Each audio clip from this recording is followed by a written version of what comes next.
Okay, so this is a complete round of rush from almost the beginning of the match. I think I spawned in this game on a boat, and then I died pretty early on, and then I respawned my second life into the jet, and then I don't die for the rest of the game, so that's actually where I picked the game up from.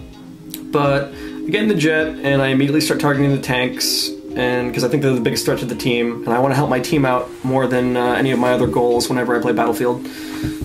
I'm in the jet, and my nephew is in the helicopter, and we both have headsets, and we're both communicating with each other. So, very rarely in Battlefield do I have a wingman, and I've done videos before in Battlefield where I explain how to use a jet, how to use a helicopter, what the heads-up display means, you know, etc. But this was one of the only times I actually captured footage of me with a wingman, and I'm pretty good in the jet, and I think I'm even better in the helicopter. But I thought that this video was interesting because I could show basically one shot and how it's done, because I think that's kind of actually more helpful than showing clips.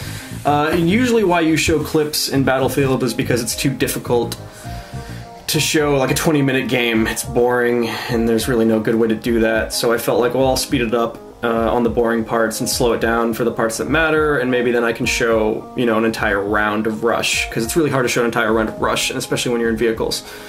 So, for this particular round of rush, me and my nephew were essentially just pounding out the MCOMs until the jet would show up. And once the jet would show up, we would deviate, we'd both track him at the same time, we would gang up on him, and we would just take him out.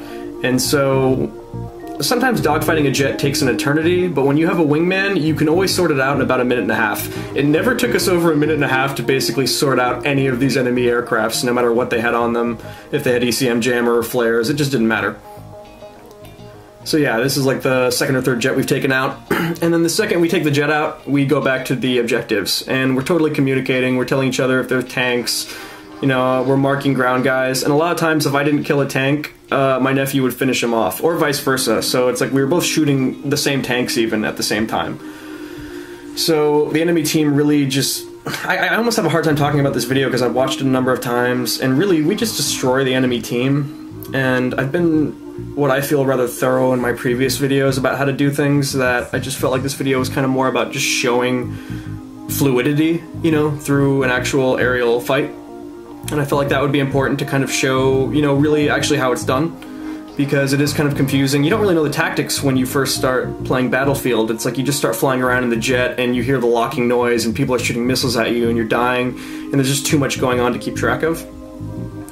But, you know, after you get like 100 hours into Battlefield or more, you really start getting the hang of everything, and you just start becoming good at everything all at once. It's kind of, it's just, you just notice it on like a Tuesday, like you're horrible in everything, and then one Tuesday you're just great in everything, and you're like, oh, okay, I got this down. But I think the overall strategy when you're in a jet is don't get shot down by the enemy jets. They're your biggest threat.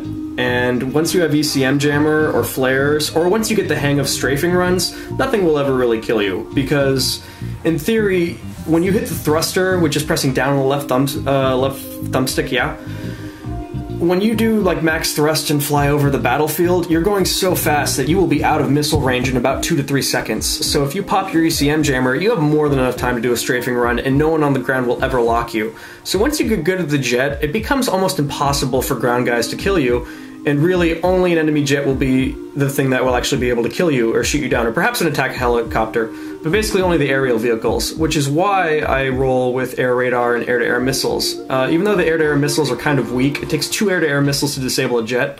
2. Not 1, 2. However, most jets are not rolling with extinguisher, because extinguisher is useless. It's not useless, but it's pretty useless.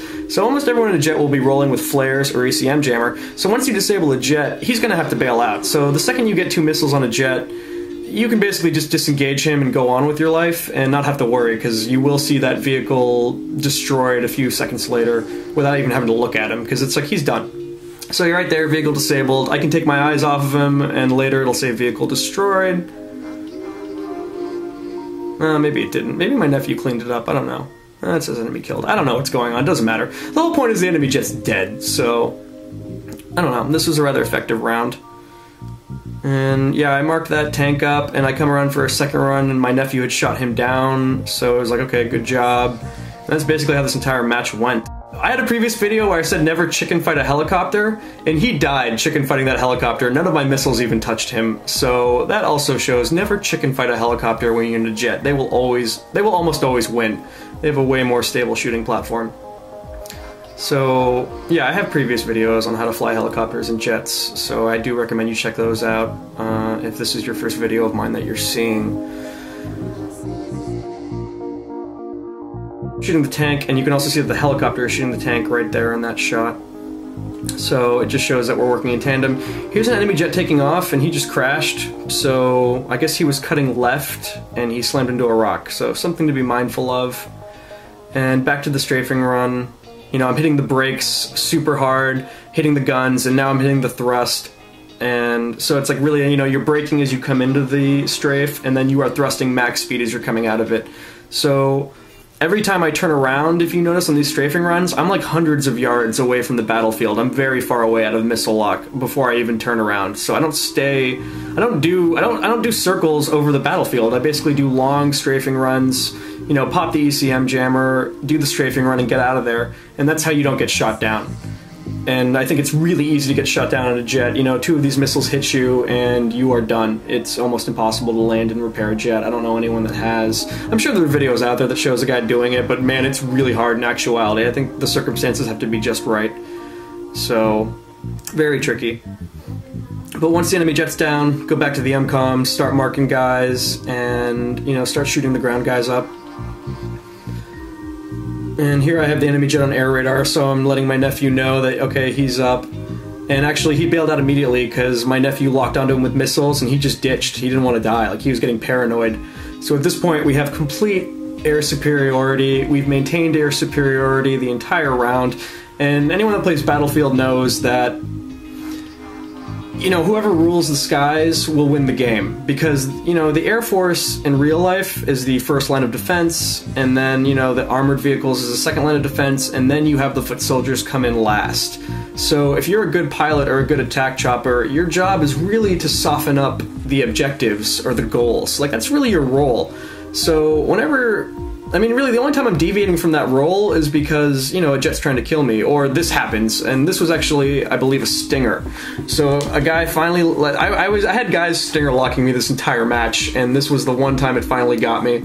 So I literally try to land on the carrier, and because I'm like, I can do this, I can land this, I got this, I can land, hit the brakes, and I'm like, nope, I don't have it, I'm going too fast, too high, that's not gonna work. So I pull up because I don't want to bail and land in the water and commit suicide. That would be stupid. So I bail, deploy my chute, and land on the carrier. There are new parachute controls post-patch, by the way, so I highly recommend you look at that.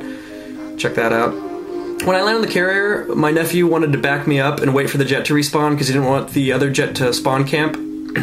But I told him no, go to the objectives, help the team out, I'll meet up with you in a minute or two.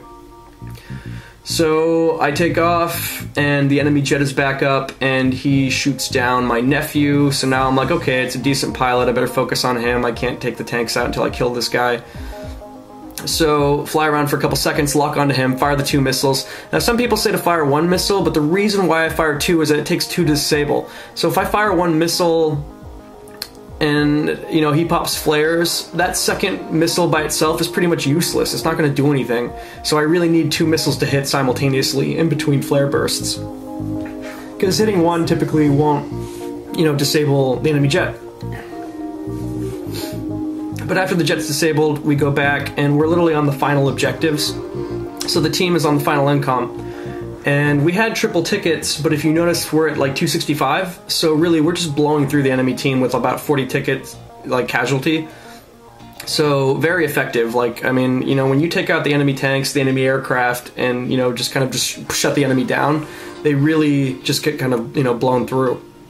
So, you know, it's very effective. If you can, I just feel like if you can be a good pilot, and if you can communicate, and if you can rule the skies, and if you can take out the enemy armor, then it makes all the difference. Because, I mean, most of the time I find that people who get into jets or helicopters are pretty useless, and they're not very helpful to the team, and the team doesn't really notice what's going on.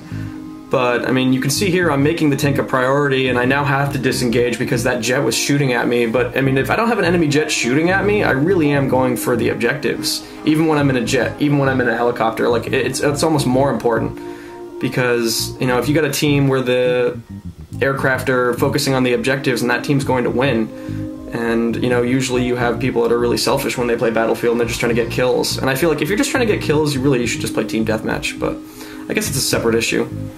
Anyway, my kill-death ratio in this was 13-1, and I didn't die at all in the jet, and I technically got more vehicle disables that didn't count as kills, but, you know, pretty successful, so hope that was helpful.